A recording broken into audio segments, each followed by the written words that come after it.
Well, good evening and welcome to our live stream on this Saturday, August 9th.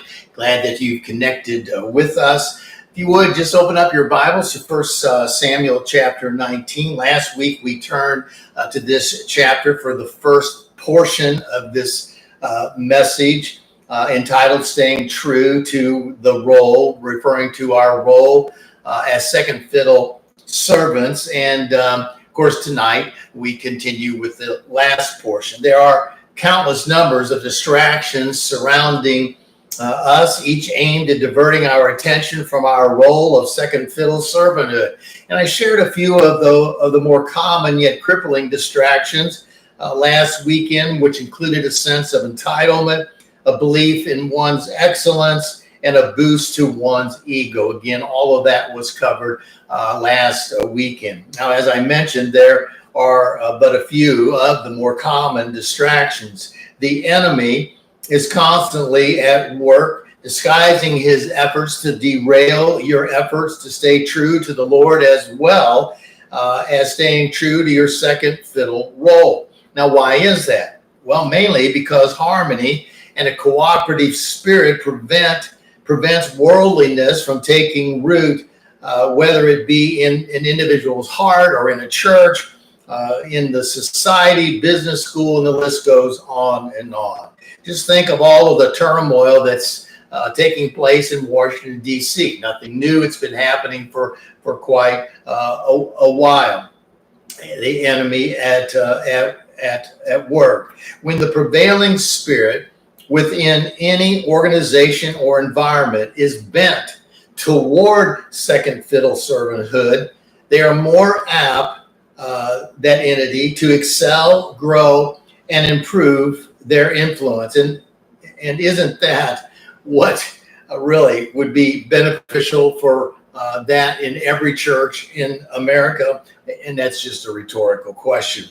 Well, briefly looking back to 1 Samuel chapter 19, verse 1 through the first part of chapter 2, here's what we found. First of all, Jonathan delighted in David. As I mentioned, 1 Samuel 19, we see this plainly that Jonathan delighted. He was well pleased, completely pleased with David. We mentioned a few weeks or a couple of weeks back that when they met, Jonathan's soul was knit to David's. They had a kindred spirit, and of course the psalmist David wrote in Psalm 37 that we should in fact delight in the Lord. And so just as Jonathan delighted in David, we too should delight in the Lord. We are second fiddle servants to God. But also in this verse, we found that Saul gathered together and spoke directly to Jonathan, then spoke directly to all of his servants, saying and telling them each that they were to go out and kill David. Now, this is where you need to hit the pause button and understand. God will never ask you nor direct you to sin. Now, the question becomes, then, how did Jonathan respond to this mandate or edict that was extended to him by his dad, by Saul the king? Now, what we find he didn't do is very revealing, because he didn't throw a hissy fit. He didn't cry in his soup. He didn't threaten to quit. He didn't stand in front of Saul and hold his breath until his face turned red, nor did he try to protect his interest or shore up his investment. He didn't cave in to the worldly pressure and demands. So then what did he do? Well, he acted in a godly fashion by staying true to his role as a second fiddle servant. And so he disclosed to David what Saul had set into motion. Again, going back to last weekend, we looked at, again, chapter 19, verse 1, and the first part of chapter verse 2. So Jonathan he disclosed to David, saying, "My father Saul seeks to kill you." He didn't, he didn't gloss over it. He didn't elaborate on it. He didn't embellish. He simply said, this is what my dad is wanting to do. Now, warning someone of spiritual danger or even wayward behavior is what God's people are, in fact, called to do. And it is important, as Peter teaches us, that when we're somewhat sharing or telling or encouraging, that we should do so with gentleness and genuine concern. So what would you have done? Wow, good question, isn't it? In observing Jonathan's actions, what unfolds are several key components of staying true to one's second fiddle role, and in part addresses the dilemma of how to remain supportive of people in authority, yet staying resolutely faithful to God. So we turn to 1 Samuel chapter 9, picking up with the last part of verse 2 and looking at verses 3, 4, and 5. The first thing we find, of course, is Jonathan's action. And what Jonathan did was Jonathan devised a plan for David. Now, if you have your sermon guide, these passages, these verses will be there for you. But especially want to draw your attention to Proverbs 19:21, which through the Message says, we humans keep brainstorming options and plans, but God's purpose prevails. And so when I say that Jonathan devised a plan, I'm not insinuating that Jonathan just sat down and came up with some creative idea. I really believe that his spiritual being spent time seeking out God's will. In the business world years ago, the saying was, the plan works, so work the plan. What is then God's rock solid and proven plan for staying true to the role of a second fiddle servant? Well, God's plan begins with prayer. In verse 2, it says, now therefore please. In other words, at this time, or at this point, and the please the word here, the Hebrew word, is translated in the New King James Version as please, but really points to prayer, to the incitement or the entreaty, and so I'm praying that you, Jonathan is speaking to David, that you be on your guard and take now until morning and stay in a secret place and hide. Now, prayer is finding a place of silence and solitude. That's what Jonathan is advocating for David to do. And ironically, I would say that this is probably something Jonathan himself has learned was highly advantageous for him in his role as a second fiddle servant. The psalmist tells us that we should be silent before the Lord, because it is in him we find our hope. So this plan that Jonathan devises for David in coping and coming to terms with Saul's edict to have him killed begins with prayer. The second part of God's plan, and what Jonathan promotes, is patience. I get it. We're not a patient people. Patience isn't inactivity. Patience is doing what you can with what you have until God reveals or instructs you to do something different. So patience in the will and work of the Lord. It's a twofold plan. It's a simple plan. It's a plan that's been incorporated and used throughout the scriptures, and here we are in the Old Testament, and it just keeps repeating itself over and over. What do you do when you face a dilemma, when you're facing something that seems overwhelming? You pray, find a place of silence and solitude, listen for God, but be patient, because he will divulge, he will reveal, he will provide, as Peter says, all that we need in order for us to live and serve him. So look at verse 3. Jonathan says, and I will. Now, what's Jonathan going to do? What is he committing himself to do?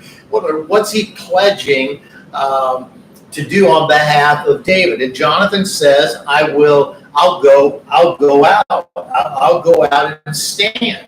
I'm going to go away from here where it's safe. I'm going to go out and I'm going to stand beside my father. Now, does he agree with what Saul is commanding to be done? No. But again, second fiddle servanthood. And so I'm going to go out. You stay here. I'm going to go in your place. I'm going to stand next to Saul. And then I'm going to speak to him on your behalf. Now, what I find very intriguing is how this replicates what Jesus does for us. So think of Jonathan, think of Jesus, think of David, and think of Jesus. And so we find Jonathan is going to represent David before Saul, just as Jesus represents us before the Father. Jonathan says, once I've gone out, once I'm standing by my Father, once I've spoken to him about David, then. So what we find here, get down here to where I need to be. What I find here is that in staying true to his role of being a second fiddle servant, Jonathan defended David to Saul. It's really kind of where you begin to determine what kind of a servant, what kind of a follower of Christ you really are. Because when you are given an edict, when the world demands something of you and it's counter to what you know God wants out of your life or doesn't want out of your life, what do you do in that point? So Jonathan defended David to Saul. Verse 4. We see thus Jonathan spoke well of David. He spoke directly to Saul. He didn't, you know how it is. Can you go tell Saul? No. Jonathan went right to Saul and spoke. And he spoke well. He talked of all of the good things that David had accomplished, all of the good works that he had done in providing and protecting the nation of Israel. And so he says to him, and this is Jonathan, who went to Saul, says to him, let not the king sin against his servant. In other words, don't miss the mark. Don't miss what David has done. Don't miss the significance, the role that David has played, and that, in fact, he has come to serve. So, king, don't sin against his servant, against David, because he hasn't sinned against you. So why would you sin? Why would you miss the mark when all David has done is serve you with loyalty and thoroughness? And so again, Jonathan is there next to Saul, defending David. Now, those who are willing to stand in the gap for God's righteousness and defend the widows and orphans, which was a big emphasis in the Old Testament, I refer to those simply as gappers, people who stand in the gap. And it comes from, as we see in this graph, it comes from Ezekiel 22, verse 30. And it says there, God speaking, I look for someone who might rebuild the wall of righteousness that guards the land. I search for someone to stand in the gap in the wall so I wouldn't have to destroy the land. But I found no one. In staying true to his role of being a second fiddle servant, Jonathan's last course of action, first of all, was to defend David to Saul, but secondly, to dispute Saul's perspective. I've contended for years that you approve people in private and you praise them in public. And so this wasn't a conversation that occurred when a lot of people were around.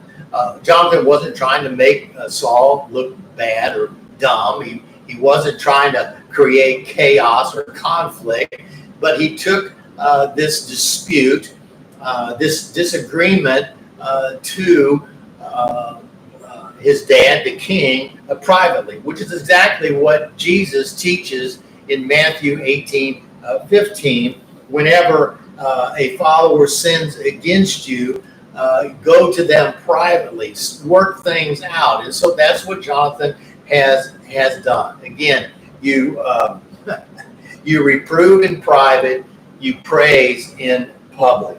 So in verse 5, this is in essence his comments, or this is how he presents his case, how Jonathan presents his case to Saul.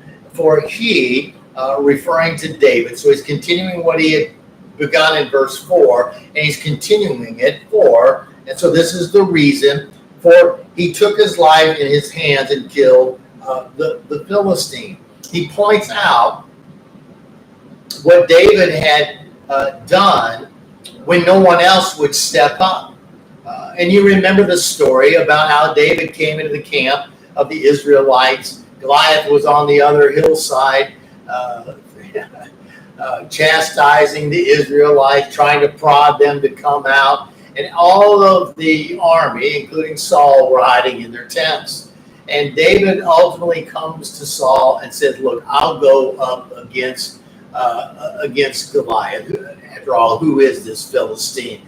And Saul reluctantly let David go. So Jonathan is highlighting the very fact, reminding Saul that, hey, Dad, you were in your tent. You didn't lead anybody out. And here this little shepherd boy came in and said, well, I'll go fight him. And we know the story. We know how it turned out. So he took his life in his hands and killed the Philistine. And the Lord brought about a great deliverance for all Israel. Now, don't miss what Jonathan has said here.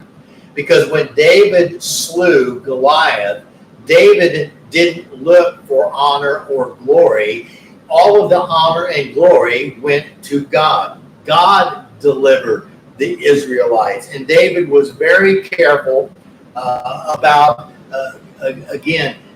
contributing or attributing the victory to the God in heaven. Now, Jonathan says, you saw it. You observed it. You were a part of it. You witnessed it. This isn't me telling you a story that happened long ago. You saw all of this take place and rejoiced. You were so thrilled, so happy that God had delivered the Israelites from the Philistines. So the question becomes for Jonathan to present to Saul, why then will you sin? Again, miss the mark. Why will you miss against innocent blood in order to kill David? And he really kind of drives it home without a cause. You have no logical reason. There's no, there's nothing to build a case that David is a threat to you. So Jonathan went to Saul, not with an axe to grind or a hatchet to bury in his back, but respectfully and gently to defend David, and secondly, to enable Saul to see things from a different perspective. And oftentimes, as a second fiddle servant, you will see things differently than the first chair fiddle player. You are going to see things from your advantage point that the person above you in authority may totally miss. Jonathan didn't make that into a big deal, but he simply focused on the reality that Saul, you're seeing things from this viewpoint, but I want you to challenge your perspective. And so in Colossians 3:2, we find Paul writing to the church in Colossae and saying, set your minds on things that are above, not things that are on earth. And so many people in authority set their views or set their sights on things on the earth rather than turning and thinking about God and what God would have them to do.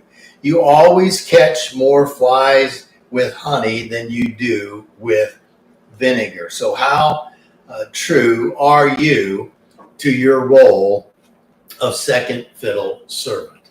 You see, there's going to be times, no matter what the venue, no matter what the setting, there's going to be times when you just see things differently, when you would do things differently, but your role is that of being supportive.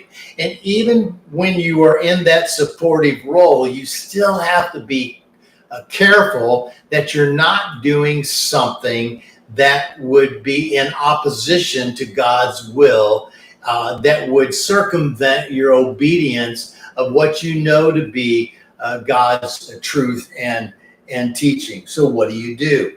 What do you do? Well, Jonathan shows us really the way to live that out. He didn't agree with what Saul was advocating. He didn't want to kill David, and so he went privately to Saul, and they kind of presented his case in a calm way, and said, "Look, I'm not going to, in essence, I'm not going to do this because killing a person would be a sin. It wouldn't be doing life in obedience to God. So if you keep living and looking like the world, how would you persuade those of the world to consider a godly pursuit? You see, when we're out in the world, people are watching us if we're living our lives in a way that would bring glory and honor to God. But if we begin to look more and more like the world, then how is that life and how are those choices going to persuade others to change and begin to live their lives like Christ? Well, second fiddle servanthood is vested always in being first and foremost a servant of the Lord. It's a challenge at times, no doubt about it. Satan has a way of taking something that could be resolved easily and making it complex. But you must decide before it arises how you will live out your servanthood in a situation where someone is asking you to do something that you know is not right in God's eyes. Jonathan has given us an example of how to process, how to act in those times. I hope you'll be able to apply these great truths. And as you face those moments where that dilemma occurs, that you'll know exactly how you will live as a second fiddle servant to the Lord.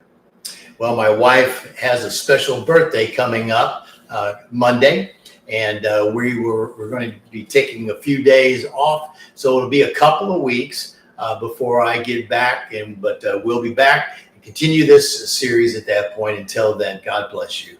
Stay strong, stay true as a servant of the Lord.